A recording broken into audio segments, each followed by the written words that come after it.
Hey guys, welcome to another edition of Nails Are a Lifestyle. Today we are online in Chicago, Illinois with Miss Shar, who owns Charmed by Shar. She has a home-based salon in Chicago, Illinois.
Hey guys, welcome to another edition of Nails Are a Lifestyle. Today we are online in Chicago, Illinois with Miss Shar, who owns Charmed by Shar. She has a home-based salon in Chicago, Illinois. Say hi, Miss Shar. Hi, everybody. I'm so happy to be Hey. here.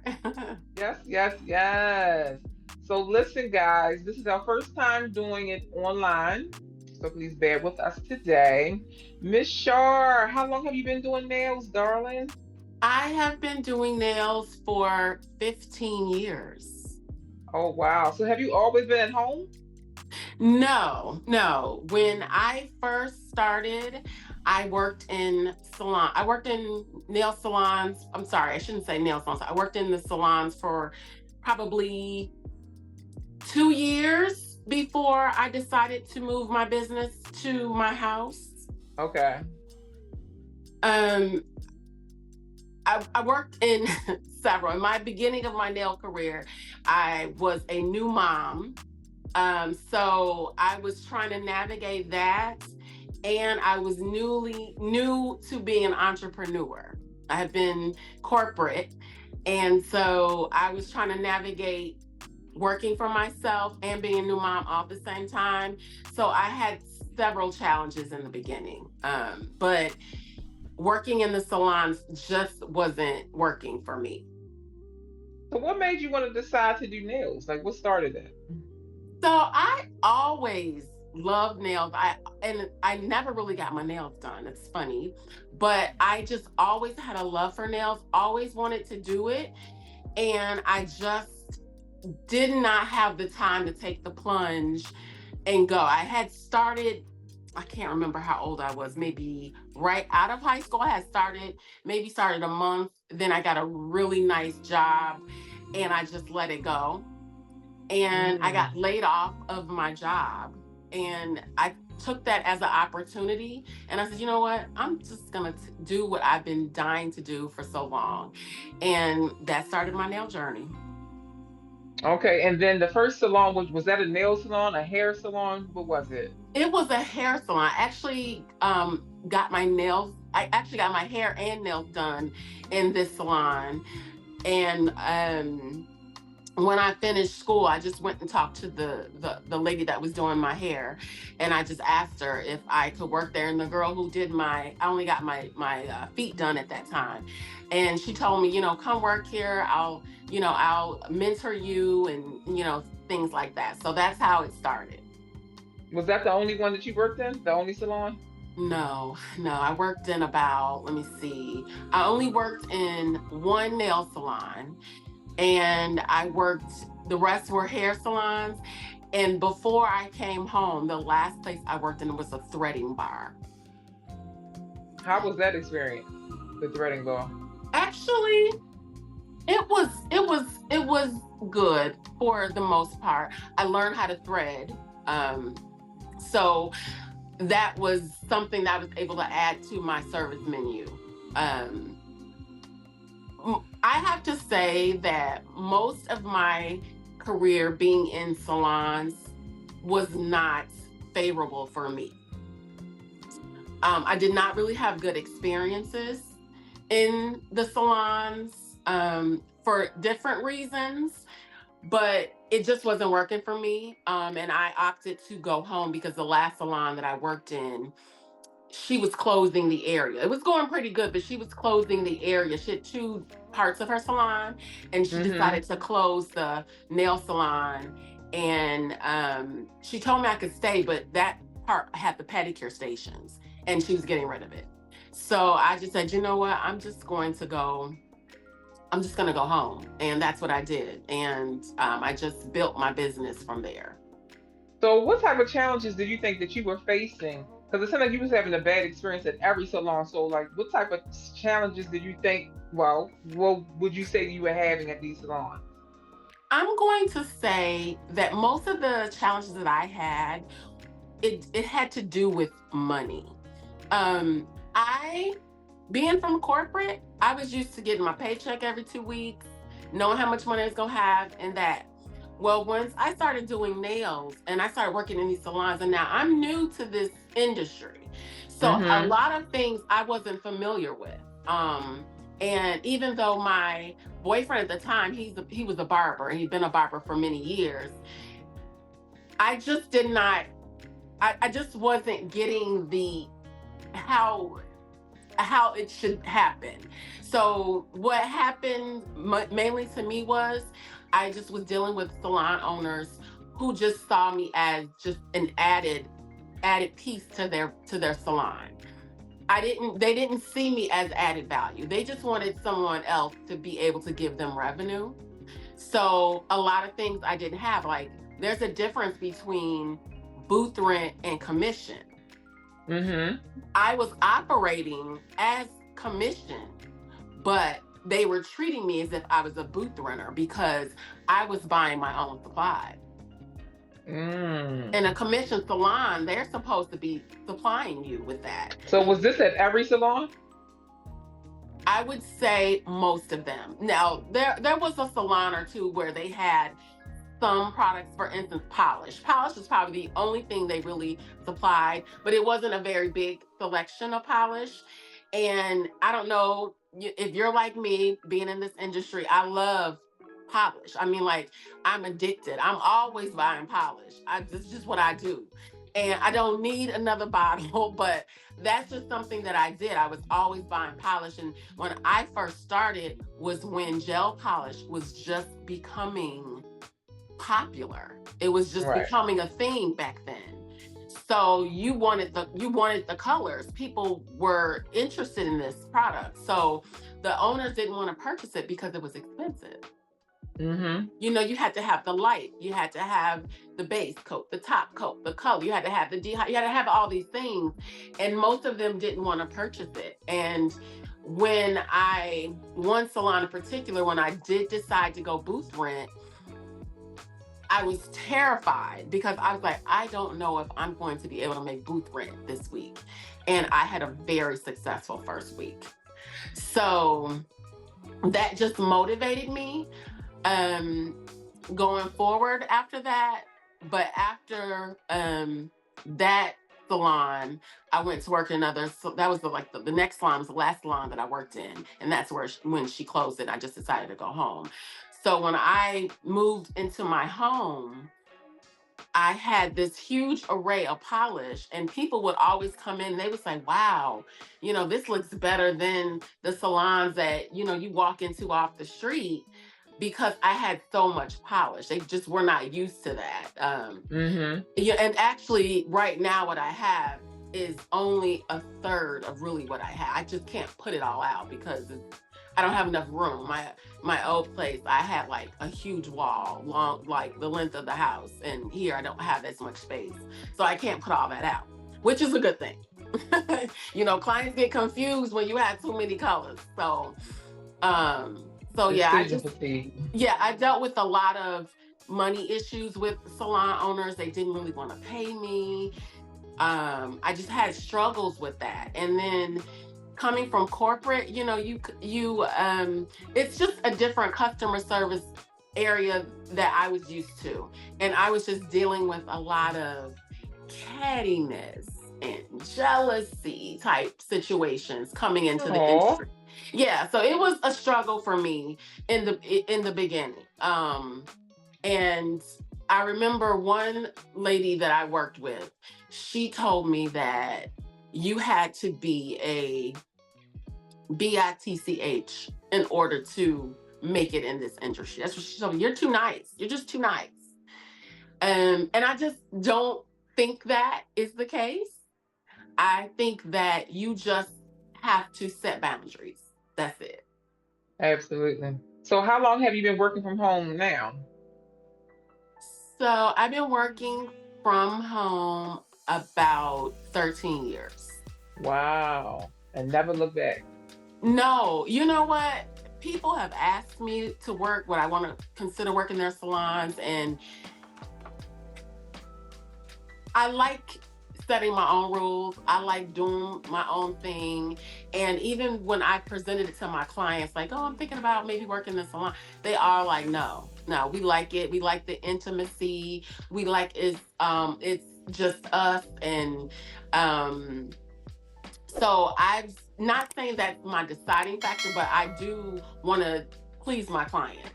And if Right. they like it like this, and it's been working, the other factor was that I had a small child at the time, and I really did not have daycare options. Daycare was really expensive, and being in this industry, you just don't know how long you're going to be working.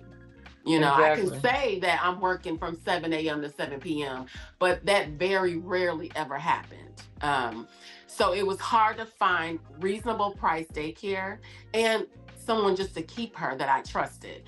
So coming home was actually, my daughter was big decision in that. Mm-hmm. So are you working? So what days are you working? You working full time? So I work Tuesday through Saturday. On Tuesdays, I just work half a day.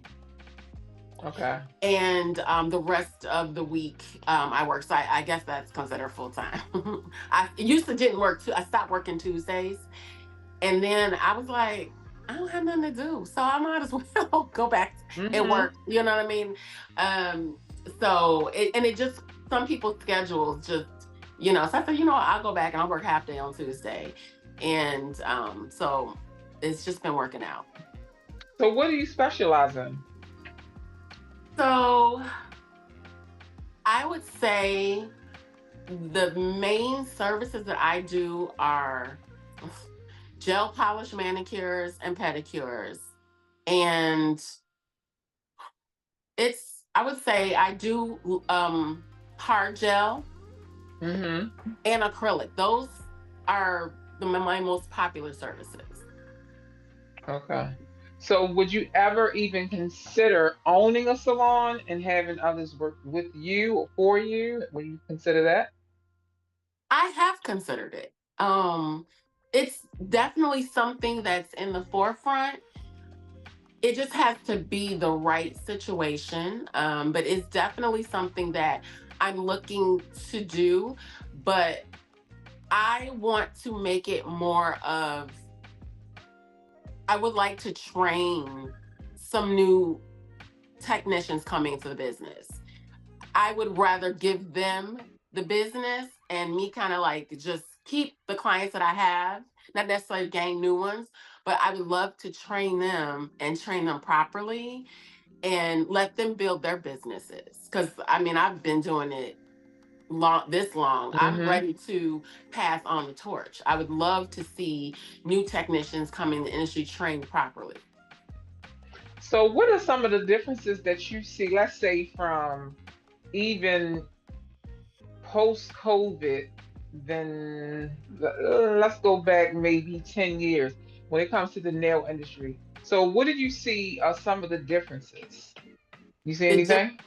Differences in the nail industry since COVID? Well, let's say, because honestly, since COVID, there have been so many new nail techs, so many new nail techs, right? That Mm-hmm. I feel like everything switched just because there were so many new nail techs evolving, birthing. Yeah, I think that COVID gave people, because we had nothing to do, I think COVID gave people said, you know what? I can't get my nails done. I'm going to do my nails myself. So we Mm-hmm. got a lot of that coming from COVID. And I think for me, COVID pivoted my business because I used to work crazy, like till 12, 8, 1 a.m. in the morning. COVID taught me I didn't have to do that anymore Mm-hmm. because I didn't work for 3 months during COVID and I didn't miss a beat financially. Not one bill did not suffer and not get paid. I was successfully able to manage my household, even though I didn't work for 3 months. And that just told me, Shar, it's okay. You can take a vacation. Because I never really did that unless it was nail related. If I took a trip, it was because I was taking a nail class somewhere. Never really took Mm-hmm. a true, real vacation. But COVID taught me that I could do that. And what I saw in the nail industry, I just saw a lot of people opting to do their nails themselves because they couldn't get them done. So it kind of made me feel like the industry is cheapened by that. Mm. I am I used to talk about this big time. I just don't respect people who do not go to school and get the education. Mm-hmm. I know there are some people who just love nails and love to do them themselves. I don't understand that because I can do nails and I hate to do my own. So I just don't, I just feel like I put a lot into this business. I put a lot in going to school. It took a lot out of me when I was going to school. It takes time away from my family, my daughter. So for me, I just feel like if you're serious and you want to do this, I think it's important to go to school and do it the proper way. Yeah, I mean, I definitely agree. I feel like everybody's going to have their clients. Some people, certain things are just not as important to them. Some people really don't care about sanitation. Some people, it's just like, okay, if you can put this on here and it looks straight and the design is popping, I don't care if you have a license or not. Then you'll have and those are I feel like, then you have the clients that, like you said, they want you to be licensed. You have great customer service. Your sanitation is top tier. These are the people that you want because they're not here just for today. They'll be here until you like, you know what? I don't even want to get my nails done no more. So I'm just going to stop. Like they're not chair hopping. They're looking for someone just like you. And like I Mhm. attract those type of clients to me as well. So I definitely don't feel threatened by anybody. I'm not saying that you did either, but I definitely understand, what you're saying. Sometimes people are looking for great, great. Some people are looking for great at the cheapest price. I'm not looking for those people because again, like I put too much time, too much education, and the experience into, what I'm doing. So I definitely understand you. Do you actually kind of like do you network with like a lot of nail techs in your area? I just no, I don't have time. And there are several here. We're kind of widespread out. Mm-hmm. Um, I when I just want to piggyback and say that when I say that I don't respect that part of it, what happened to me, it's kind of a trickle effect because those people who will go to that person, let's just say they get a fungus or something happens to their nail. Now they're looking for someone like me to fix it. And I just think that it's one of those things where people are saying, "Oh yeah, I just went to this person, and she don't have a license or nothing, but she just know how to do my nails." And I just think that people look at the industry and they say, "Oh, well, if anybody can do it, then." And I just want people to know this is not something that it looks easy, but it's not. It's basically what I'm trying to Yeah, say. yeah. But even again, to piggyback off of that, I feel like for so long, even before COVID, if there is, let's just give an example, if there are only maybe 1 to 2 nail schools in every state, there's a chop shop, 2 chop shops on every corner. So where are these licenses coming from? So I feel like people should have already had that notion that anybody can do it because they're doing it and they don't even know what they're doing. So You right. I You right. I, And like you said, everybody does not value the services the way others do mm-hmm, until they run across something where they got a fungus or they got some exactly, issue. So exactly. that's why I just say like I know there are people who just say, "Oh, I like doing nails," and I just that's fine. They just don't see the value in it and I would wish everybody saw the value in it, because I don't know if you get this question sometimes. People will say, "Oh, you do nails," and I'm like, "Yes." They're like, "Oh, is that all you do?" I'd be All like, this, what well, what else every am I new supposed person to be says that. doing? What else am I supposed to be doing? And I get that so much. So I say that people see it as just like some extra. They don't see it as a career. They don't, until someone says, they say, "Oh wow, you bought a house," or "Wow, you have a nice car," or "You have some of these things." Then they're saying, "Oh well, maybe this is something." You know what I mean? So I just wish the industry, the nails part, because I think they see hair differently. You know what I Yeah, mean? yeah, So I just wish they saw us the same way that they see other parts of the beauty industry. right. Not just like the little nail girl. I Right. think that's what we get sometimes. Right, Okay. right. All right. So let me get to the rapid fire questions. What is your favorite nail color to work with? My favorite nail color? I love blues. Okay. Blues are my favorite. Um, Blues and nudes.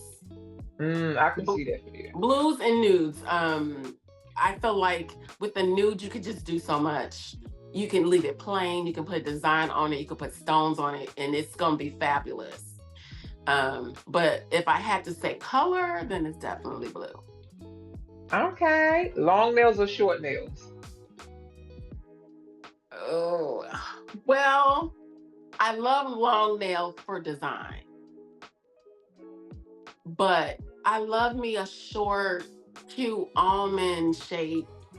Mm-hmm. So I guess it depends, but I do love long nails because if I really want to go hard on some designs, then it looks best on long nails. Absolutely. What is the worst nail trend right now? Oh, girl, them duck nails, them wide nails, oof. I Girl, they gonna kill you. That's okay. That's They gonna okay. kill you. But I hate it. I do. I hate the super wide nail shaped like a triangle. Yeah, that's not Yeah. me. But I'm not knocking anybody who does it or likes it. I just don't like it. I understand. It's for somebody. It's for somebody. Yes. What would you consider like your best customer experience? My best customer experience. My best customer experience is a client who comes in, sits down, and says, "Do whatever it is you want." Okay. And most of my clients do. So I enjoy my job. That's good, girl. What's your worst customer experience? Job. You know what?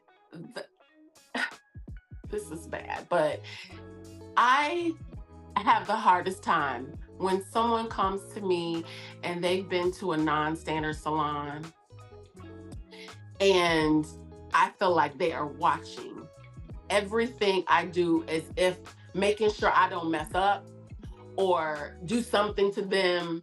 And I just be thinking like, I know where you came from. I It know. cannot, it I cannot be know. on the same level. It cannot be. And I'm not even trying to toot my own horn, but I just know that it's not the same. And they come in and they ask 18 and I don't have an issue with you asking me questions because I want you to know. But I feel like they're asking me 800 questions. I be thinking like, did you ask them down Mm. the street? Because if you did, you wouldn't be asking me. I I'm gonna just tell you feel why like, they asking. They asking because even if it's $10 more, that's why they asking. Even if it's $5 more, that's why they ask. They want it good. They don't want to pay for it. And they don't know that they don't know what they've been getting all that time was wrong until they see what's right. Normally they didn't even know the whole time that it was wrong. The polish stayed on. They didn't even know that the right shaping can make their fingers look softer. They didn't even know that until it got done. They didn't mm-hmm, even know what was possible. mm-hmm, I see mm-hmm, it all the time. I see it all mm-hmm, the time. mm-hmm, mm-hmm, mm-hmm. So now, before we get out of here, is there anything that you would like to tell the people that I may forgot to ask? You know what? Yes. Okay. This is something that I wish I had known and had did earlier in my career is make sure that my credit was straight. When I got into the industry, I had just come out of corporate. I had lost my job. So my credit tanked. But I wish that I had worked on getting it better earlier in my career because so I could build my business credit. And I think when in this industry, we're so used to making the money, we are not thinking about 15 years down the line when we want to stop working or we can't work because we have an industry or injury or something like that. So I want to say to the technicians coming in now, get your credit together, build up your business credit, so that you can really do some things. You know what I mean? Mm-hmm. It's hard for us to be able to obtain things like owning a home, buying cars, financing them, because we don't have the financing behind us. We don't have the funds behind us to back what we say. We making the money, but we don't have the paperwork to back us. So I had when I started worrying about my credit was when I thought about, okay, you know what? I want to go buy a car or I would like to own a home. And then I saw that, okay, when you go to the bank and they say, okay, well, let's see your bank account. I'm like, oh, I don't even have a business bank account. So it didn't get popular until COVID, everybody, because they wanted those loans. Nobody was really thinking about it. So I went and I have several different businesses. I have several. I feel like you should have several business bank accounts, all for different reasons. So you should make sure that your credit is straight, build up your business credit, build up that portfolio so that when you decide that you want to retire from this industry, you're ready. Exactly. Exactly. Okay. Okay. You guys heard it first from Miss Shaw. Okay. Please take the advice. We've been in the game. She's 15 years. I'm 22 years. I'm telling you, it's not just a hobby. If you treat it like a business, it will take care of you Yes, like ma'am. a business. Yes, Okay? ma'am. Yes, ma'am. All right, guys. So we're going to see you guys next week with another episode of Nails Are a Lifestyle. Say bye, Miss Bye. Thank you for Shawn. having me. You're so welcome.